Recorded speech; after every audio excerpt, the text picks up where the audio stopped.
Welcome to પ્રાપ્તિસ kitchen. આજે આપણે એકદમ પરફેક્ટ રીતની સાથે ચટપટા તીખા બટેટા બનાવીશું. તો આ તીખા બટેટા બનાવવા માટે આપણે પહેલાં વઘાર કરવાનો છે. તો તેના માટે કોઈ પણ ઊંડું વાસણ લઈ લેવાનું છે. મેં સોસ પેન લીધું છે. હવે આપણે તેમાં 2 ચમચી જેટલું તેલ એડ કરવાનું છે.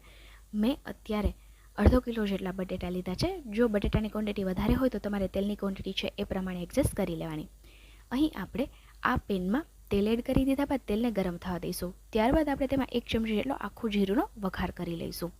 તો અહીં જોઈ શકો છો જીરું છે તે એકદમ સરસ કકડવા લાગ્યું છે.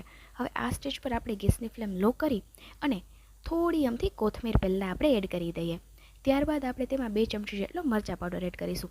આપણે પહેલાં કોથમીર એટલા માટે એડ કરી કે મરચાં પાવડર જો આપણે ડાયરેક્ટ ગરમા ગરમ તેલમાં એડ કરીશું તો તે બળી જશે અને બળેલો ટેસ્ટ આવશે તીખા બટેટા. એટલા માટે પહેલાં થોડી કોથમીર એડ કરી ત્યારબાદ 2 ચમચી જેટલો મરચાં પાવડર એડ કરી અને હવે આ રીતે અડધા વાટકા જેટલું પાણી એડ કરી અને આ એક આપણે ગ્રેવી તૈયાર કરી છે તીખા બટેટા માટેની.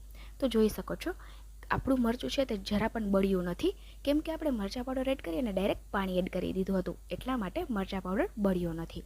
તો આ જ પ્રોસેસ આપણે 2 થી 3 વાર કરવાની છે. થોડું પાણી એડ કરતા જવાનું અને તમારે જે પ્રમાણે તીખાશ જોઈએ એ પ્રમાણે મરચાં પાવડર એડ કરી અને તીખા બટેટાની આ ગ્રેવી છે તે રેડી કરી લેવાની છે. આપણે તીખા બટેટા બનાવીએ છીએ, લસણિયા બટેટા નહીં, એટલા માટે આપણે અત્યારે લસણ એડ નથી કર્યું. પણ જો તમારે લસણિયા બટેટા બનાવવા હોય તો આ જ રીતની સાથે તમે લસણિયા બટેટા બનાવી શકો છો. હવે ફરી આપણે 1 ચમચી જેટલો મરચાં પાવડર એડ કરી લઈએ. લસણને તમારે અધકચરું વાટી અને તેલમાં વઘારમાં જ એડ કરવાનું છે. ત્યારબાદ કોથમીર એડ કરી અને મરચાં પાવડર એડ કરવાનું. આ જ પ્રોસેસની સાથે તમે તીખા લસણિયા બટેટા પણ બનાવી શકો છો. હું અત્યારે તીખા બટેટાની આ પ્રોસેસ બતાવી રહી છું. તો ફરી મેં અડધા વાટકા જેટલું પાણી છે તે એડ કરી લીધું. જે રીતની ક્વોન્ટિટી હોય બટેટાની એ પ્રમાણે તમારે આ ગ્રેવી પણ બનાવીને રેડી કરવાની છે. આપણે અહીં ટમેટા અથવા તો કાંદા એક પણ વસ્તુ એડ કર્યા વગર એકદમ સરસ એવી ચટાકેદાર ગ્રેવી બનાવીશું. તો આ રીતે આપણે ગ્રેવી બનાવવાની છે. અહીં પાણી ફરી થોડું ઉકળી જાય, ગરમ થઈ જાય, ત્યારબાદ આપણે તેમાં ફરી કોથમીર અને પાણી એડ કરી દેવાનું છે. તો ટોટલ અડધા ગ્લાસથી પણ વધારે મેં પાણીનો ઉપયોગ કર્યો છે અડધો કિલો બટેટા માટે. તો અહીં કોથમીરની ક્વોન્ટિટી તમે એડજસ્ટ કરી શકો છો તમારા ટેસ્ટના અકોર્ડિંગ. અને સાથે સાથે તમારે જો આમાં આદું એડ કરવો હોય તો આદુનો નાનો ટુકડો છીણીને પણ એડ કરી શકો છો. હવે આપણે તેમાં ટેસ્ટના અકોર્ડિંગ નમક એડ કરી દઈશું. નમકને આપણે આ રીતે લાસ્ટમાં જ એડ કરવાનું છે. નમક અને કોથમીર લાસ્ટમાં એડ થઈ જાય એટલે આપણે બરાબર બધું મિક્સ કરી અને ગેસની મીડિયમ ફ્લેમ પર આ પાણીને ઉકાળી લેવાનું છે.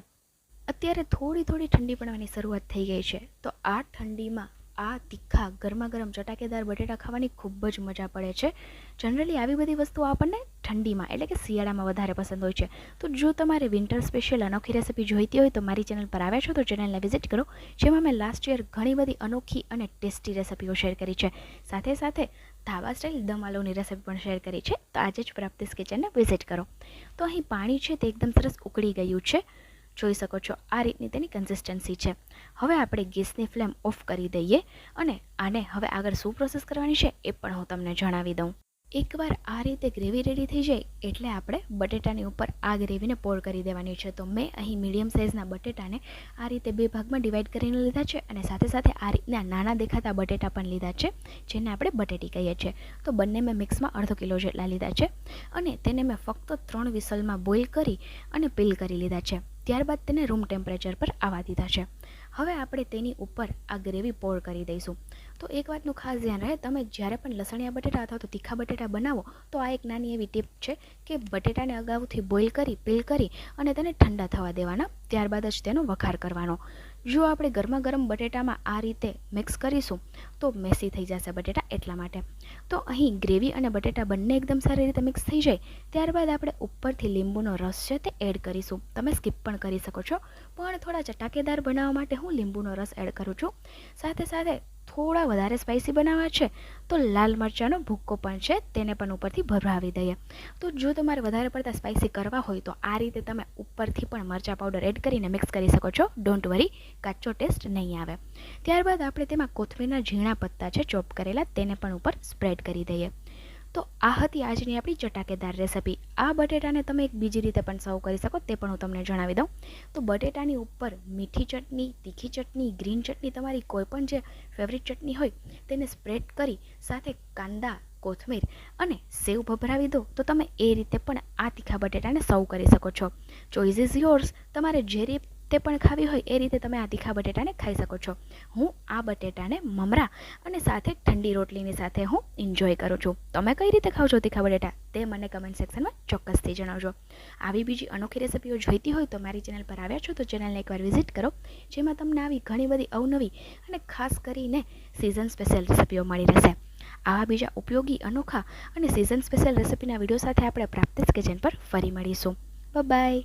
Thanks for watching.